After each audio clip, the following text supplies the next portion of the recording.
आज हम लोग मुरैना जिले के अंबा क्षेत्र में जो सिविल हॉस्पिटल है वहाँ पर 2 ऑक्सीजन प्लांट जिनका शुभारंभ हो रहा है। मैं समझता हूँ कि अंबा अस्पताल में सीटी स्कैन मशीन लगने के बाद ये दोनों ऑक्सीजन प्लांट अंबा क्षेत्र में यदि आवश्यकता पड़ेगी तो रोगियों को सुविधा ऑक्सीजन की उपलब्ध कराएंगे। इसी प्रकार से आज श्योपुर जिले में सीटी स्कैन मशीन की उपलब्धता नहीं थी और इस वजह से हमारे श्योपुर जिले के लोगों को सवाई माधोपुर और कोटा जाना पड़ता था। किराया खर्चा तो लगता ही था, लेकिन श्योपुर जिले से जाकर सवाई माधोपुर कोटा में सीटी स्कैन कराने के लिए 3,500 से 5,000 रुपए तक का शुल्क भी देना पड़ता था। लेकिन आज प्रधानमंत्री जी नरेंद्र मोदी जी की प्रेरणा से, हमारे मुख्यमंत्री शिवराज सिंह चौहान जी की प्रयत्नों से ये सारा काम श्योपुर में संपन्न हो रहा है। और इससे पहले श्योपुर अस्पताल में 2 ऑक्सीजन प्लांट काम करना प्रारंभ कर दिए हैं। यह मैं समझता हूँ इस क्षेत्र के लिए बड़ी सुविधा है। इसी प्रकार से श्योपुर क्षेत्र में ही बड़ौदा अस्पताल में भी आज ऑक्सीजन प्लांट का शुभारंभ हुआ है। वहाँ पर हमारे महावीर सिंह जी, गोपाल आचार्य जी, सभी कार्यकर्तागण बैठे हुए हैं और सीताराम आदिवासी जो हमारे विजयपुर क्षेत्र के विधायक हैं, उनके नेतृत्व में आज विजयपुर अस्पताल में भी ऑक्सीजन प्लांट का लोकार्पण संपन्न हो रहा है। मैं इस अवसर पर श्योपुर जिले के और मुरैना जिले के सभी भाइयों और बहनों को बहुत बहुत शुभकामनाएं देता हूँ, बहुत बहुत बधाई देता हूँ। इस अवसर पर हमारे कंपनी के जो प्रतिनिधि उपस्थित हैं, मैं उनके प्रति भी बहुत हृदय से आभार प्रकट करना चाहता हूँ। ये हमारे जिले दूर दराज ग्रामीण अंचल के जिले हैं।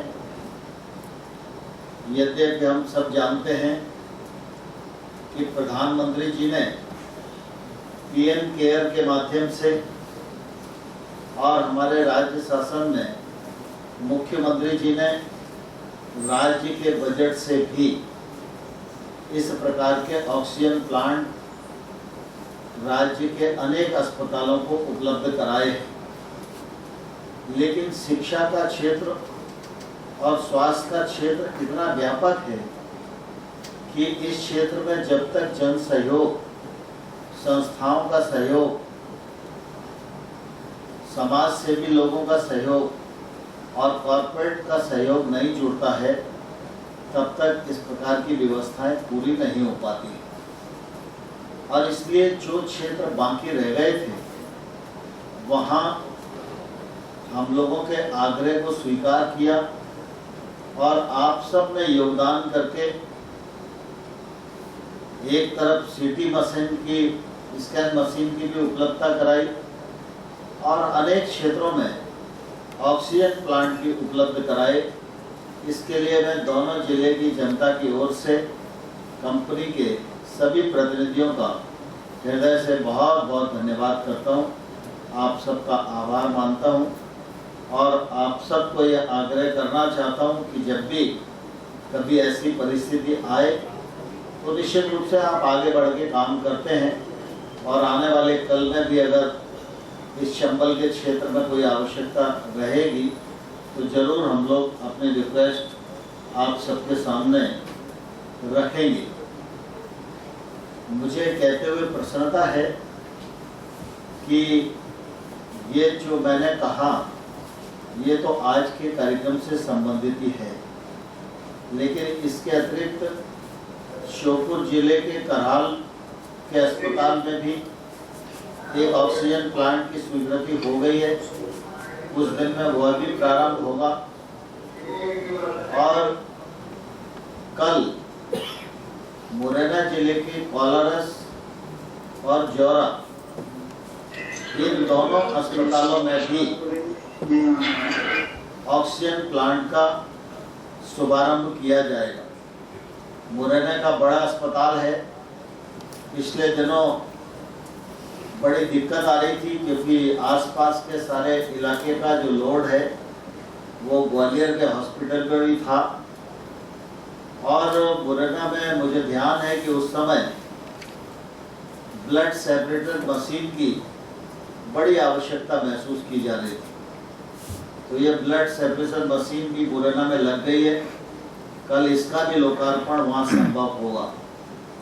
तो निश्चित रूप से ये सुविधाएं हम सबको आने वाले कल में उपयोग के लिए मिलने वाली हैं।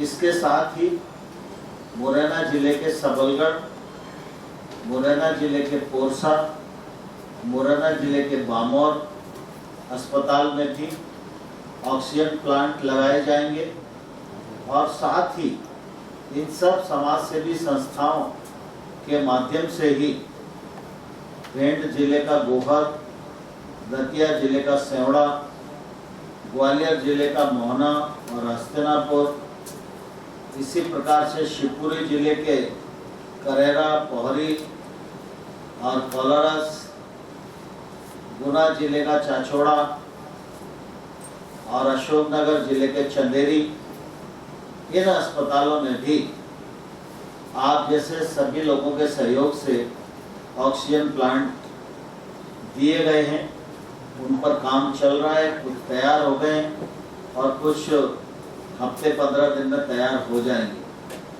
और इसके साथ ही पिछले दिनों अनेक अस्पतालों में एक्सरे की सुविधा नहीं थी। कुछ छोटे स्थान हैं जहां अनेक प्रकार की दिक्कतें भी थी, सीटी स्कैन मशीन सब जगह लगाई नहीं जा सकती थी और इसलिए बड़ी तादाद में पोर्टेबल एक्सरे मशीन भी ग्वालियर चंबल संभाग के अस्पतालों को भी आप सब लोगों के सहयोग से प्रदान की गई। मैं इस अवसर पर ऐसे सभी महानुभावों का हृदय से बहुत बहुत धन्यवाद करता हूँ। इस कार्यक्रम के माध्यम से सभी नागरिक भाइयों और बहनों को यह कहना चाहता हूं कि कोविड के संकट से हम धीरे धीरे उबर रहे हैं, लेकिन इस संकट से पूरी तरह बेफिक्र होने के लिए वैक्सीनेशन अत्यंत आवश्यक है। वैसे मध्य प्रदेश में मुख्यमंत्री शिवराज सिंह जी के नेतृत्व में सभी जिला कलेक्टरों की अगुवाई में हमारे मेडिकल स्टाफ, पैरामेडिकल स्टाफ और जन सहयोग से बड़ी मात्रा में वैक्सीनेशन का काम हुआ है, लेकिन अभी भी कुछ बचा हुआ है। इस बचे हुए काम को हमें पूरा करना है। भगवान न करे कोविड की तीसरी वेव का सामना देश को करना पड़े, लेकिन अगर ऐसी कोई परिस्थिति आए तो हम ज़्यादा से ज़्यादा लोगों का वैक्सीनेशन करा के अपनी जनता जनार्दन को सुरक्षित रख सकें। इसके लिए हम सब लोगों को प्रयत्न करने की आवश्यकता है। इन कार्यक्रमों में बहुत सारे जनप्रतिनिधि और राजनीतिक दल के कार्यकर्ता भी जुड़े हुए हैं। मैं उनसे भी आग्रह करना चाहता हूं कि इस दौर में उनकी जो भूमिका प्रशासन के साथ हो सकती है वह उस भूमिका का ठीक प्रकार से निर्वाह करें। हम सबके लिए सौभाग्य और प्रसन्नता का विषय है।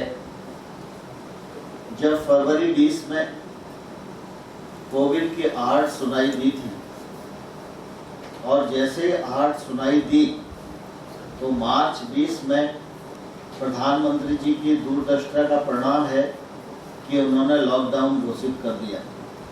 इसलिए पहले चरण का जो व्यापक असर देश में होता, हम उससे बच गए। लेकिन जैसे ही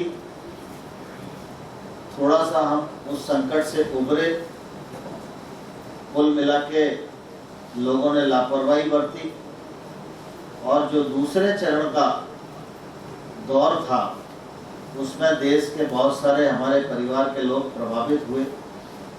कई लोगों के जीवन समाप्त हो गए, कई लोग बेघरबार हो गए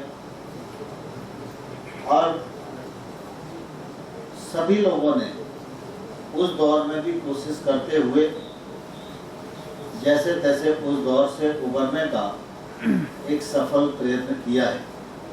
मैं धन्यवाद देना चाहता हूं इस अवसर पर प्रधानमंत्री नरेंद्र मोदी जी को कि जब उन्होंने लॉकडाउन घोषित किया तो यह उनकी दूरदृष्टि का ही परिणाम था और उनके इस कदम को देश ने तो सराहा ही, लेकिन पूरी दुनिया ने इस कदम को न सिर्फ सराहा बल्कि अपने अपने देशों में अनुसरण करने की भी कोशिश की।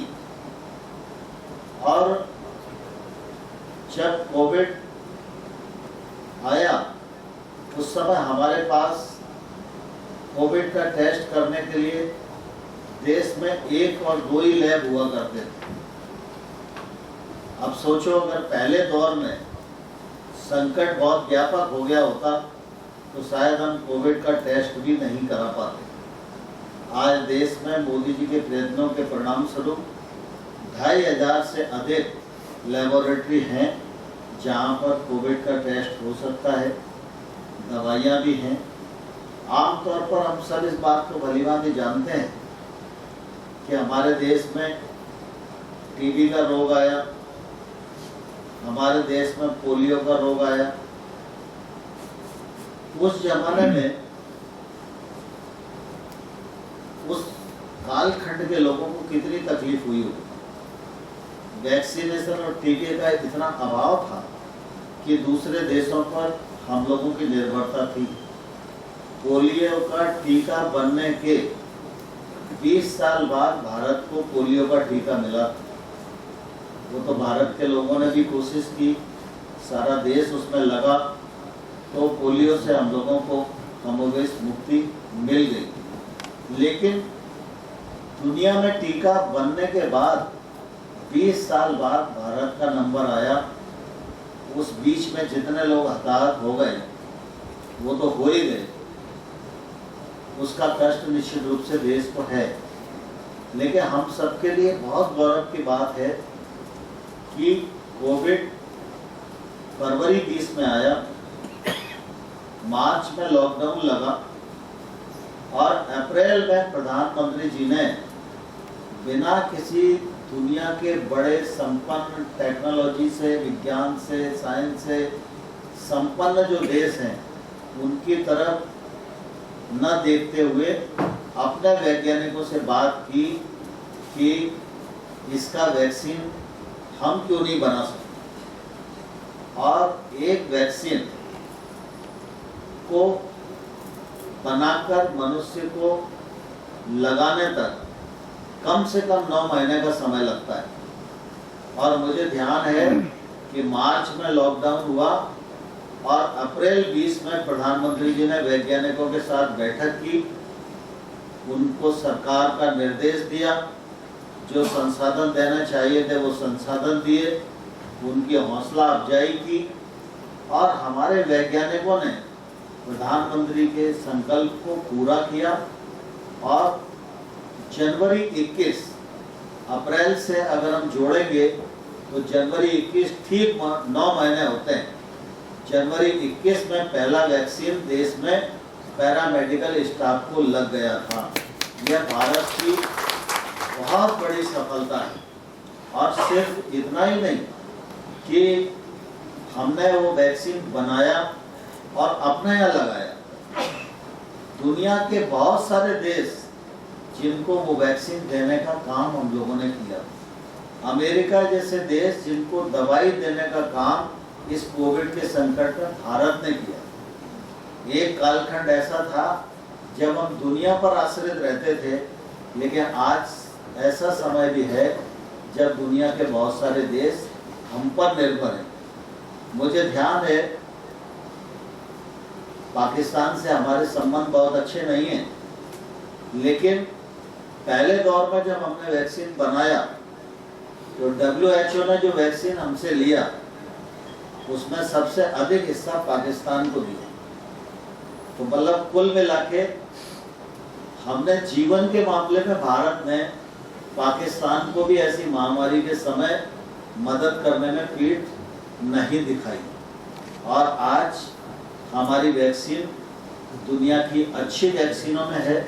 हमारी वैक्सीन देश में करोड़ों लोगों को लग गई है, उनको उसका लाभ मिला है, एंटीबॉडी डेवलप हो रहे हैं और दुनिया के बहुत सारे देशों को आज हम वैक्सीन दे रहे हैं।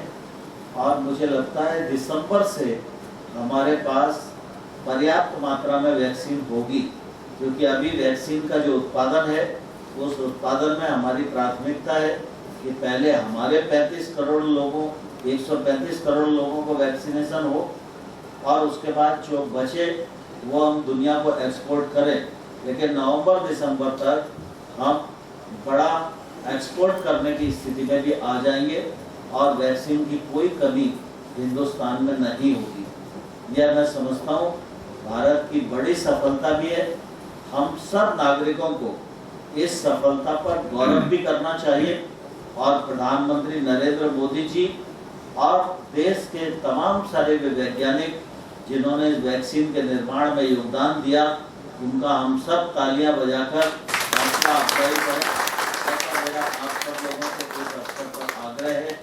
आगे वैक्सीनेशन के काम में हम सबकी रुचि रहे और हम सब इस काम को पूर्णता की ओर पहुंचाएं, ऐसा मेरा इस अवसर पर विनम्र आग्रह है। और श्योपुर और मुरैना दोनों जिलों के सभी संबंधित लोग जो इस कार्यक्रम में उपस्थित हैं और जो उपस्थित नहीं हैं, उन सबको बहुत बहुत बधाई और बहुत बहुत शुभकामनाएं देता हूं। धन्यवाद। जय हिंद।